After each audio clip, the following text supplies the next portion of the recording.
Bonjour et bienvenue dans Budget, le podcast qui te réconcilie avec l'argent.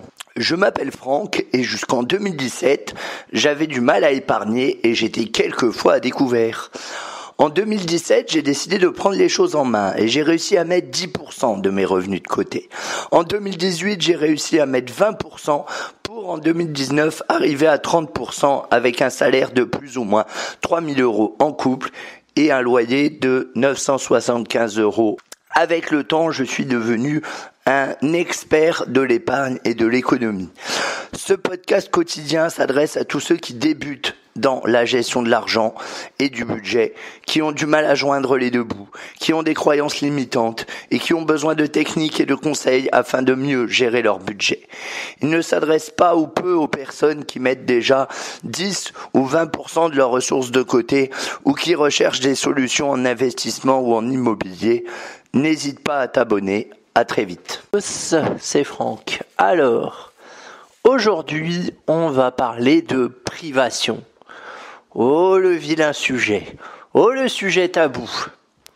Il est compliqué, ce sujet. Parce que on croit que, notamment au niveau de l'argent, quand on va faire des économies, on imagine qu'on se prive. On se dit...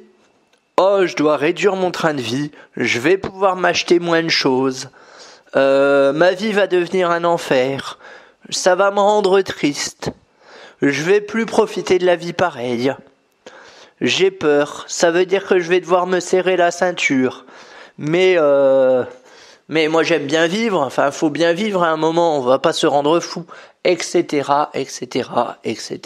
Si tu t'intéresses à ton budget, il y a un moment, voire même plusieurs, où tu t'es dit ces pensées-là. À un moment, tu t'es demandé pourquoi je me priverais. Forcément, si j'économise plus, j'ai moins de pouvoir d'achat. Ça me fait chier. J'ai clairement envie de profiter de la vie et j'ai pas envie de me priver parce que je sais que je vais mal le vivre. Alors, c'est une très bonne réflexion. J'avais parlé dans un podcast précédent que je t'invite à écouter de changer de paradigme, changer de façon dont on voit les choses. Et là, on est en plein dedans. Parce que ce n'est pas parce que tu économises plus que tu te prives. Et là, tu vas me dire, bah si, bien sûr que si. T'as tout faux, Franck. Enfin, t'es bien gentil. Mais si je dépense moins, je suis obligé de me priver. Moi, je t'invite à réfléchir autrement. Je dis pas que ta façon de réfléchir n'est pas bonne. Hein. Elle se comprend tout à fait. À un moment, on s'est tous posé la question et on se la pose encore maintenant. Hein. Moi, comme tu le sais, j'ai un projet de voyage. Je mets de l'argent de côté. Des fois, j'en peux plus et je me dis putain, fais chier quoi.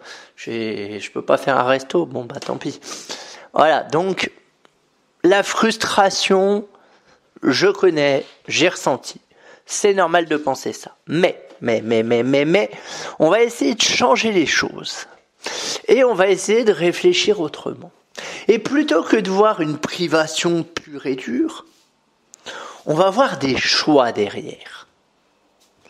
Parce que la façon dont tu dépenses ton argent, c'est des choix que tu fais. Tu fais le choix de privilégier telle chose, ou telle chose, ou telle chose. On est d'accord là-dessus. C'est ni plus ni moins que des choix. Tout est une question de choix. Et pas de privation, du coup. Si on pense aux choix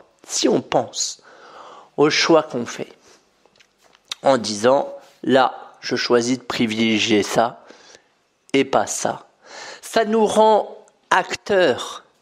Ça nous rend pas passifs. Une privation nous rend passifs parce que on est piégé, on est victime, on s'estime victime, on se positionne en tant que victime. Et ça, c'est ce qu'on veut pas justement. Nous, on veut éviter ça. On veut éviter d'être positionné en tant que victime. Parce qu'ensuite, dans notre tête, on sait que ça va être compliqué si on se positionne comme ça. Moi, ce que je te propose, c'est de remplacer les choses dont tu estimes être privé du fait que tu économises par d'autres choses. Par exemple, si tu dois, mettons, réduire ton budget course. Ça arrive assez fréquemment. Faut que je fasse d'ailleurs un épisode sur l'alimentation, mais ça a pas de... Faut que j'en fasse un. Mais donc, je reprends. Si tu dois réduire ton budget alimentation, par exemple, tu vas dire, putain, fais chier, je dois me priver. Je sais pas, moi, peut-être que t'es quelqu'un qui achète beaucoup de chips, beaucoup de plats préparés, ça coûte cher. On va être franc, c'est pas forcément bon. Tu trouves ça bon? Bien évidemment, parce que t'es habitué à en manger. Mais en vrai, on sait que c'est pas forcément bon. Il y a des substances qui sont pas forcément recommandées. Nutritivement parlant, c'est pas génial. On va être d'accord là-dessus.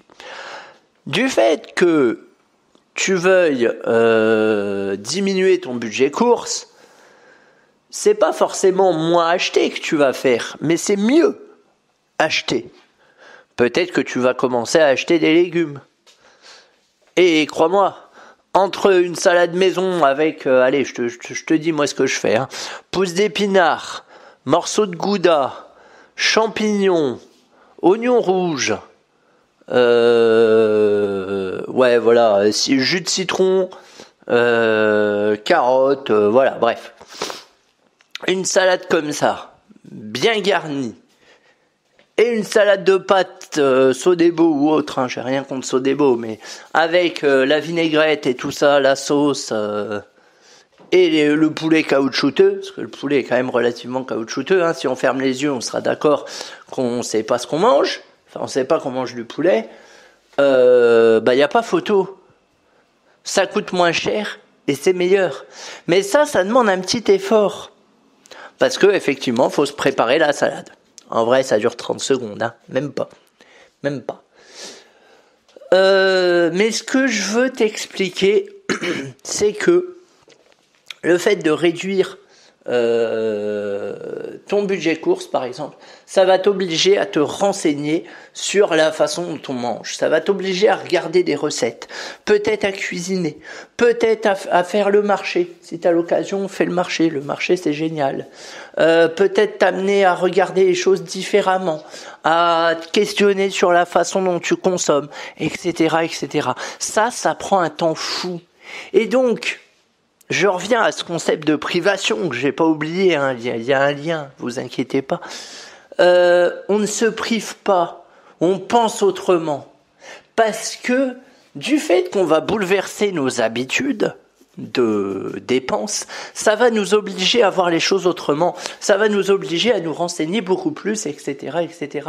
Et au final, plutôt que de se priver, on remplace une alimentation pas forcément saine en une alimentation saine. Et vous allez voir que le sujet va vous intéresser, croyez-moi. J'en dis pas trop parce que sinon je vais plus rien dire dans mon podcast sur l'alimentation. Mais le sujet vous intéressera forcément. Et du coup, ça va vous prendre du temps de vous renseigner, tout ça, de faire des recettes, de faire la cuisine. Et au final, vous aurez pas l'impression de vous priver. Vous aurez même l'impression de mieux manger. Je suis en train de le tester, hein. Et je confirme. Voilà. Après, ça peut être les courses, ça peut être aussi les loisirs. Vous avez l'habitude de sortir tous les vendredis au bar et de vous bourrer la gueule avec des amis, par exemple. Je dis pas que c'est pas bien de se bourrer la gueule, hein, c'est pas la question.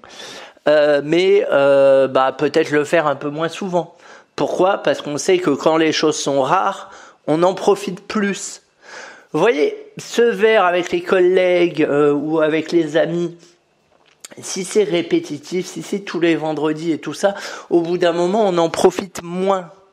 Tandis que si c'est plus espacé, on en profite plus parce qu'on est vraiment content de se retrouver. Vous voyez ce que je veux dire ? La rareté fait qu'on profite plus. Pensez-y à ça. Pensez-y. Le shopping, pareil.